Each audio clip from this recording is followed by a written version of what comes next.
Hi అండి, welcome to అమ్మ kitchen. ఈరోజు మన ఛానల్లో దొండకాయ గ్రేవీ కర్రీని క్యాటరింగ్ స్టైల్లో ఎలా తయారు చేయాలో చూపిస్తున్నాను. ఈ కర్రీ కోసం నేను ఇక్కడ 1/2 kg వరకు దొండకాయలను తీసుకున్నాను. ఇలా శుభ్రం చేసుకున్న ఈ దొండకాయలని ఇక్కడ చూపిస్తున్న విధంగా చివర్ల 2 వైపులా కూడా కట్ చేసుకోవాలి.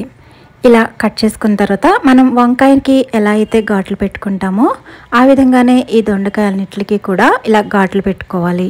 మొత్తం అన్నిటికీ కూడా ఇదే విధంగా ఘాట్లు పెట్టుకుని ఈ ప్లేట్ని పక్క నుంచి ఇప్పుడు స్టవ్ ఆన్ చేసి ప్యాన్ పెట్టుకుని 7-8 స్పూన్ల ఆయిల్ వేసుకోండి. ఈ ఆయిల్ హీట్ అయిన తర్వాత మనం పక్కన పెట్టిన ఈ దొండకాయలు అన్నిటిని కూడా దీనిలో వేసుకోవాలి. వీటిని లో టు మీడియం ఫ్లేమ్లో మధ్య మధ్యలో కలుపుకుంటూ ఇలా మూత పెట్టి మగ్గించుకోవాలి. 3-4 నిమిషాల తర్వాత ఒకసారి మూత తీసి వీటిలన్నిటిని కూడా ఒకసారి కలుపుకోవాలి. ఇలా అన్నీ కూడా టర్న్ చేసుకున్న తర్వాత మళ్ళీ ఇంకోసారి మూత పెట్టుకుని ఇవి పూర్తిగా మగ్గేంత వరకు కూడా మనం వీటిని కుక్ చేసుకోవాలి. చూస్తున్నారు కదా, దొండకాయలు పూర్తిగా మగ్గిపోయినాయి. ఇప్పుడు వీటిని వేరొక ప్లేట్లోకి తీసుకుందాం. ఇప్పుడు ఇదే ప్యాన్లో మరో 2 టేబుల్ స్పూన్ల ఆయిల్ వేసుకుని దీనిలోకి ఒక బిర్యానీ ఆకు, 1/2 టీ స్పూన్ జీలకర్ర వేసుకుని ఇవి కొంచెం బాగా వేగిన తర్వాత 2 పచ్చిమిర్చిని ఇలా నిలువుగా కట్ చేసి వేసుకోండి.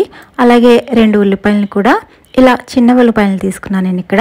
వీటిని కూడా నిలువుగా కట్ చేసి వేసుకుని తర్వాత కొంచెం కరివేపాకు కూడా వేసుకుని ఈ ఉల్లిపాయలు బాగా మగ్గేంత వరకు కూడా లో టు మీడియం ఫ్లేమ్లో కంటిన్యూస్గా కలుపుతూ కుక్ చేసుకోవాలి. ఉల్లిపాయలు బాగా సాఫ్ట్ అయిన తర్వాత 1 టేబుల్ స్పూన్ అల్లం వెల్లుల్లి పేస్ట్, అలాగే 1 టమోటా కూడా ఇలా చిన్న ముక్కలుగా కట్ చేసుకుని వేసుకోండి. ఈ టమోటాలు సాఫ్ట్ అయ్యే వరకు కూడా వేపించుకోవాలి. ఈలోపు మనం ఈ కర్రీకి మసాలా ప్రిపేర్ చేద్దాం. దీనికోసం వేరొక ప్యాన్ పెట్టుకుని దీనిలోకి 2 టేబుల్ స్పూన్స్ వరకు వేరుశెనగ గుళ్ళు వేసుకుని ఇవి బాగా దోరగా వేగేంత వరకు కూడా డ్రై రోస్ట్ చేసుకోవాలి. ఇప్పుడు దీనిలోకి 1 టీ స్పూన్ ధనియాలు, 1 ఇంచ్ వరకు దాల్చిన చెక్క, 4-5 లవంగాలు, 1/2 టీ స్పూన్ జీలకర్ర, 7-8 జీడిపప్పు పలుకులు కూడా వేసుకుని వీటిలన్నిటిని కూడా బాగా దోరగా లో ఫ్లేమ్లో వేపించుకోవాలి. ఇక్కడ జీడిపప్పు అనేది పూర్తిగా ఆప్షనల్ అండి, మీకు నచ్చితే వేసుకోండి. ఇవి బాగా వేగిన తర్వాత 2 టేబుల్ స్పూన్ల వరకు గసగసాలు, అలాగే 4-5 టేబుల్ స్పూన్ల వరకు కొబ్బరి తురుము వేసుకోండి. ఇక్కడ కొబ్బరి తురుము అనేది ఎండు కొబ్బరి తీసుకోండి. తర్వాత చిన్న నిమ్మకాయ సైజ్ అంత చింతపండును కూడా ఈనులు తీసి వేసుకోవాలి. ఈ గసగసాలు, ఎండు కొబ్బరి అనేవి చివరిలో వేసుకోవాలి, ఎందుకంటే ఇవి త్వరగా వేగిపోతాయి.